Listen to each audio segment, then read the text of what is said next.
किसी घने जंगल में कालू कौवा उड़ते उड़ते अपनी ही मस्तियों में गुनगुनाता चला जाता है।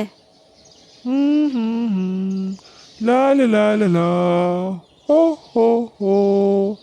मैं कालू कौवा हूँ, मैं सबसे चालाक हूँ, मैं सबसे अच्छा चोर हूँ। हू हू हू। के रास्ते में उसको एक मूंगफली गिरी हुई नजर आती है और वो उसके पास चला जाता है। अरे वाह, यहाँ पर तो एक मूंगफली का दाना गिरा हुआ है। मेरे भोजन का बंदोबस्त तो हो गया। चल भाई कौवे, उठा इसको और अपने घोंसले में निकल। वो मूंगफली उठाता है और अपने घोंसले में आ जाता है। जैसे ही वो अपने घोंसले में आता है तो वो सोचता है, अगर मैं ये मूंगफली जमीन में दबा दूं तो इससे मैं कई ज्यादा मूंगफलियां ले सकता हूँ।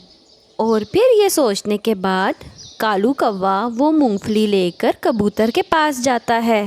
यार कबूतर, मुझे ये मूंगफली मिली है। पहले तो मैं इसको खाने लगा था, फिर मैंने सोचा कि मैं इसको जमीन पर दबा देता हूँ। लेकिन मुझे ये नहीं पता कि मूंगफली पौधे की जमीन के नीचे लगेगी या पौधे के ऊपर। कालू, तुम्हें इतना भी नहीं पता कि मूंगफली जमीन के नीचे लगती है। जब इसकी फसल पक जाती है तो इसका पौधा सूख जाता है और फिर जमीन के नीचे से मूंगफली निकाल लेते हैं। और फिर कालू कौवा वो मूंगफली उठाकर सीधा चिड़िया के पास जाता है। चिड़िया चिड़िया, मेरे पास एक मूंगफली है। चलो हम दोनों मिलकर इसकी फसल उगाते हैं। जब फसल पक जाएगी तो हम इसको आपस में बांट लेंगे। ठीक है कौवा भैया, लेकिन मैं आधी फसल लूंगी। चलो ठीक है चिड़िया, तुम आधी ही फसल ले लेना। चलो आज से ही काम शुरू करते हैं। और फिर चिड़िया भी मान जाती है। फिर चिड़िया और कौवा दोनों मिलकर मूंगफली बीजने के लिए ज़मीन को नरम करते हैं और मूंगफली को ज़मीन में दबा देते हैं। चिड़िया, अब मैं थक गया हूँ, बाकी का काम अब तुम करोगी। मैं चला अपने घोंसले में, और हाँ, याद से इसको पानी भी दे देना। और फिर ये कहने के बाद कालू कौवा घर चला जाता है। और फिर चिड़िया नदी से पानी लाती है और मूंगफली के बीज पर डाल देती है। ऐसे ही कुछ दिन बीत जाते हैं और वहाँ मूंगफली का पौधा बन जाता है, जिसे देखकर चिड़िया और कौवा बहुत खुश होते हैं। चिड़िया चिड़िया, अब बहुत जल्द हमारे इस मूंगफली के पौधे पर मज़ेदार सी मूंगफली लग जाएगी। जी कौवा भैया, मैं बहुत खुश हूँ। कहाँ कहाँ लगेगी मूंगफली? यहाँ और यहाँ, यहाँ पत्तों के पास। तुम बस काम ध्यान से करो, मैं तुम्हें मूंगफली ज्यादा दूंगा। जाओ अब पानी ले आओ, हमारा पौधा सूख रहा है। और फिर मासूम चिड़िया नदी से पानी लेने के लिए चली जाती है। हा हा हा हा, बेचारी मासूम भोली चिड़िया, इसे क्या मालूम कि मूंगफली जमीन के नीचे लगेगी, जिसे मैं पकने के फौरन बाद जमीन से निकाल लूंगा और चिड़िया को कुछ भी नहीं मिलेगा। और फिर चिड़िया पानी ले आती है और पौधे को डाल देती है। कुछ दिन और गुजर जाते हैं। अब पौधा सूख रहा था, जिसे देखकर चिड़िया बहुत परेशान थी। कालू भैया, मैं हर रोज इस पौधे को पानी देती हूँ, लेकिन ये पौधा दिन ब दिन सूख ही रहा है। और चिड़िया, इसके ऊपर तो अभी तक एक मूंगफली भी नहीं लगी। शायद ये पौधा ही खराब है। हमने यूं ही इतनी मेहनत कर डाली। तो फिर कालू भैया, अब हम क्या करेंगे? चिड़िया, अब हम कुछ दिन और इंतजार करेंगे। तुम जाओ नदी से पानी ले आओ। और मासूम चिड़िया पानी लेने के लिए चली जाती है। कबूतर ने बताया था जब जमीन के नीचे मूंगफली लगेगी तो पौधा सूख जाएगा। इसका मतलब मेरी मूंगफली अब तैयार है। फिर कालू कौवा वो पौधा उखाड़ लेता है और उसके नीचे लगी सारी मूंगफली तोड़ लेता है और मूंगफलियाँ लेकर वहाँ से भाग जाता है। वहाँ चिड़िया भी पानी लेकर आ जाती है और वो पौधा देखकर बहुत परेशान हो जाती है। अरे इस पौधे को किसने उखाड़ दिया? इतनी मेहनत करी थी मैंने, अब ये क्या हो गया? मैं क्या करूँगी? मासूम चिड़िया तो वहाँ बैठकर रोने लग जाती है कि वहाँ से चिड़िया की दोस्त और कबूतर की पत्नी गुजरती है। चिड़िया को रोता देखकर वो चिड़िया के पास आ जाती है। अरे चिड़िया बहन, तुम क्यों रो रही हो? चिड़िया रोते हुए अपनी दोस्त को सारी बात बताती है। अरे चिड़िया, तुम बहुत नादान हो। तुम्हें नहीं पता कि मूंगफली पौधे के ऊपर नहीं, जमीन के नीचे अपने पौधे के जड़ों के ऊपर लगती है। वो कौवा बहुत तेज है, वो तो तुम्हें धोखा दे गया और वो सारी मूंगफली तोड़कर अपने साथ ले गया है। उसने तुमसे झूठ बोला था कि मूंगफली पौधे के ऊपर पत्तों पर लगती है, जबकि मूंगफली तो जमीन में लगती है। अब तुम घर जाओ और कौवे का कभी विश्वास ना करना, अब तो वो मूंगफली खा गया होगा। और फिर चिड़िया रोते हुए घर चली जाती है। अब मैं कभी उस काले कौवे का विश्वास नहीं करूंगी। ये हमेशा मुझसे झूठ बोलता है और मुझे धोखा देता है। अब मैं इसका कभी विश्वास नहीं करूंगी। सारी मेहनत इसने मुझसे करवाई और एंड में सारी मूंगफली खुद ले गया। चिड़िया उड़ते हुए ये सब सोच रही होती है और दूसरी तरफ काला कौवा एक मूंगफली उठाकर खा लेता है। मूंगफली खाने के बाद उसको मूंगफली का स्वाद अच्छा नहीं लगता और फिर वो कबूतर के पास जाता है। यार कबूतर, मेरी मूंगफली की फसल तो तैयार हो गई और मैंने उसमें से मूंगफली निकाल कर एक खाई, लेकिन उसका तो स्वाद बिल्कुल भी अच्छा नहीं है। अरे पागल, मूंगफली को हमेशा आग पर भून कर खाते हैं, फिर ही उसका स्वाद अच्छा लगेगा। और आग कहाँ से मिलेगी? कौवे, हमारे पूरे जंगल में आग केवल बस एक चिड़िया के पास ही है। और फिर कौवा शर्मिंदा होते हुए मूंगफलियाँ चिड़िया के घर लेकर जाता है।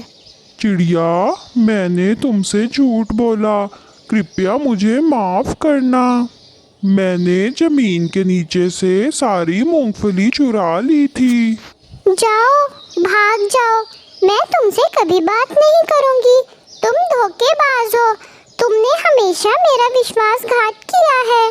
चिड़िया चिड़िया, मुझे कबूतर ने बताया है कि मूंगफली को आग पर भून कर खाते हैं, तभी इसका स्वाद आता है और पूरे जंगल में आग बस आपके पास है। मुझे इसीलिए आपके पास आना पड़ा। अच्छा, तभी मैं सोचूं कालू कौवा इतना अच्छा कैसे हो गया। अगर तुम्हें जरूरत ना पड़ती तो तुम कभी शर्मिंदा ना होते। मैं मूंगफली अपनी आग पर भूनने के बदले में तुम्हें आधी मूंगफली दूंगी। और फिर चिड़िया सारी मूंगफली भूनती है और आधी खुद रख लेती है और आधी कौवा को दे देती है और कौवा मूंगफली लेकर चला जाता है। दोस्तों, अगर आपने मुझे अभी तक सब्सक्राइब नहीं किया तो अभी सब्सक्राइब कर लीजिए ताकि मेरी हर वीडियो आप तक सबसे पहले पहुंचे। धन्यवाद। कुछ पक्षी दिन में सोए रहते हैं और रात में निकल जाते हैं आवारागर्दी करने, जैसे उल्लू। जैसे ही रात होती वो दोनों दुष्ट उल्लू जंगल में निकल जाते और भोजन इकट्ठा करने लग जाते। इस पेड़ से सारे फल तोड़ लेते हैं और अपनी गुफा में जमा कर लेते हैं। और मैं चावल के दाने भी गुफा में छोड़ आया हूँ।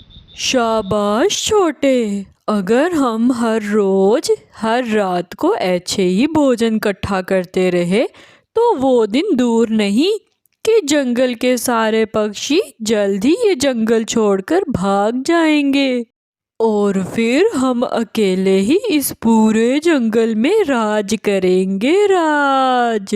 हा हा हा हा हा।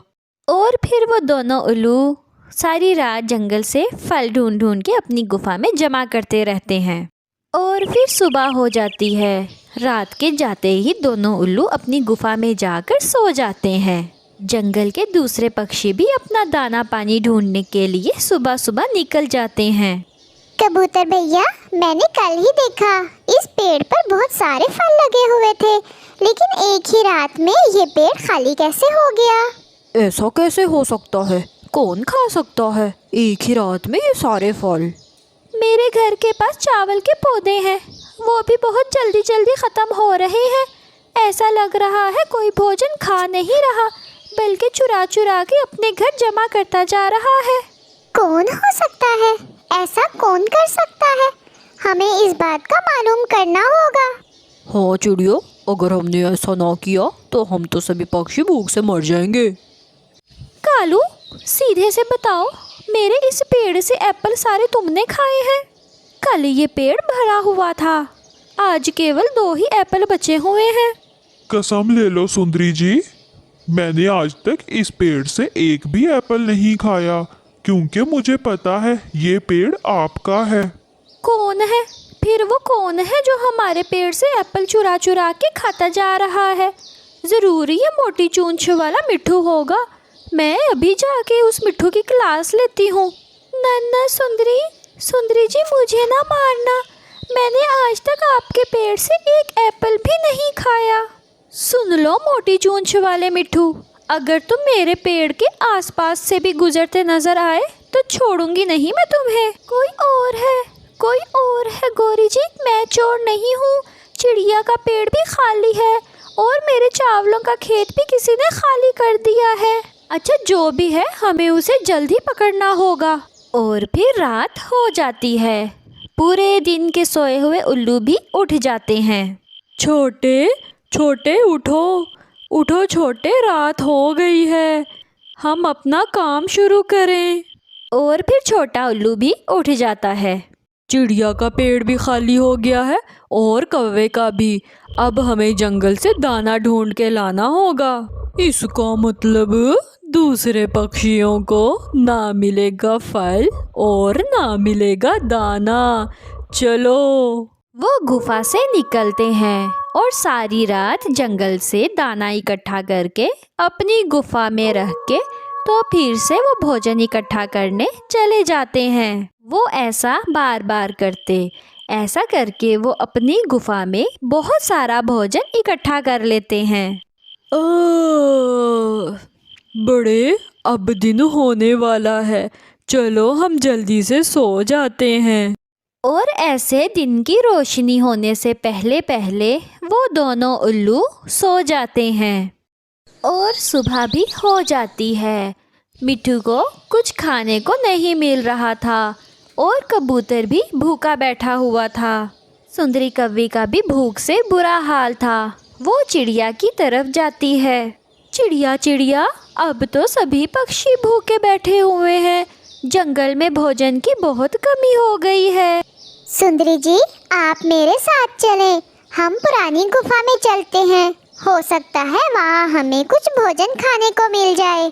और फिर सुंदरी कव्वी और चिड़िया पुरानी गुफा की तरफ जाती हैं। वहाँ जाकर तो उनकी आंखें खुली की खुली रह जाती हैं। हाय मैं मर गई। चिड़िया, इन लोगों ने यहाँ पर इतना भोजन इकट्ठा किया है और हम वहाँ पर भूख से मर रहे हैं। आहिस्ता बोलें सुंदरी जी, ये दोनों उल्लू उठ जाएंगे। चिड़िया, ये उल्लू ही जंगल से भोजन चोरी कर रहे हैं। सुंदरी, आप चिंता ना करें, ये दोनों उल्लू रात को ही भोजन चोरी करते हैं और दिन को हम इनका चोरी किया हुआ भोजन ही चुरा लिया करेंगे। सारी बातें छोड़ो चिड़िया, मैं तो पहले ये फल खाऊंगी, मेरी तो भूख से बुरी हालत हो रही है। और फिर चिड़िया और सुंदरी कौवी जी भर के वहाँ से फल खाते हैं और अपने दोस्तों के लिए कुछ फल लेकर वहाँ से चली जाती हैं। छोटे, ये तुमने अच्छा नहीं किया। यहाँ जितने फल थे वो तुमने सारे खा लिए। मुझे उल्लू ना बनाओ बड़े, मैं तो पहले ही उल्लू हूँ। ये फल मैंने नहीं, ये तुमने चुराए हैं, तुमने खाए हैं, तुमने खाए हैं। और फिर उन दोनों में लड़ाई शुरू होती है और फिर वो दोनों एक दूसरे को बहुत मारते हैं। बड़े, मैं सच बोल रहा हूँ, वो फल मैंने नहीं खाए। तो फिर कौन हो सकता है? आखिर कौन हमारे फल चुरा सकता है? रात थी, इसीलिए वो दोनों उल्लू फिर से भोजन इकट्ठा करने जाते हैं। वो इधर उधर उड़ते हैं लेकिन उनको पूरे जंगल में कोई भोजन नज़र नहीं आता। छोटे, लगता है पूरे जंगल में भोजन ख़त्म हो गया है और अब भूख के मारे पक्षी ये जंगल छोड़कर चले जाएंगे और फिर इस पूरे जंगल में हम दोनों राज करेंगे, राज। ऐसे फिर दिन हो जाता है और वो दुष्ट उल्लू फिर से अपनी गुफा में जाकर सो जाते हैं। मगर आज दूसरे पक्षियों ने भी सलाह बना रखी थी। वो सब इकट्ठे होकर गुफा की तरफ जाते हैं। उल्लू सोए हुए थे और फिर सारे पक्षी आहिस्ता आहिस्ता वहाँ से भोजन उठाना शुरू करते हैं और ला ला कर सुंदरी कौवी के घर जमा करना शुरू कर देते हैं। थोड़ी ही देर में पक्षी उल्लू का सारा भोजन उठाकर ले जाते हैं। सुंदरी बहन, अब चलें। अगर उल्लू उठ गए तो उन्हें पता चल जाएगा। सभी पक्षी वहाँ से चले जाते हैं और फिर रात हो जाती है। उल्लुओं के उठने का समय हो जाता है। जब उल्लू उठ जाते हैं तो वो अपनी गुफा को खाली देखकर हैरान हो जाते हैं। छोटे, सच सच बता दो, अगर सारा भोजन तुमने खाया है तो मैं तुम्हें छोड़ दूंगा। वाह जी वाह, जब मैं सो जाता हूँ तो सारा भोजन खाकर नाम लगा देते हो मेरा। चोर कहीं के, तुम ऐसा करते हो। वो फिर से लड़ने लग जाते हैं और लड़ते लड़ते एक दूसरे को मार ही देते हैं। ऐसे पक्षियों ने अपनी बुद्धि से उन दोनों उल्लुओं को हरा दिया। प्यारे दोस्तों, इस कहानी से हमें ये सीख मिलती है कि कोई भी मुश्किल हो, मिलजुल के उसका उपाय निकालने से मुश्किल दूर हो जाती है। प्यारे दोस्तों, अगर वीडियो पसंद आई है तो इसको लाइक और शेयर ज़रूर कीजिएगा और मुझे कमेंट में इसका फीडबैक ज़रूर दीजिएगा। धन्यवाद। दोस्तों, अगर आपने मुझे अभी तक सब्सक्राइब नहीं किया तो अभी अभी सब्सक्राइब कर लीजिए ताकि मेरी हर वीडियो आप तक सबसे पहले पहुंचे। धन्यवाद।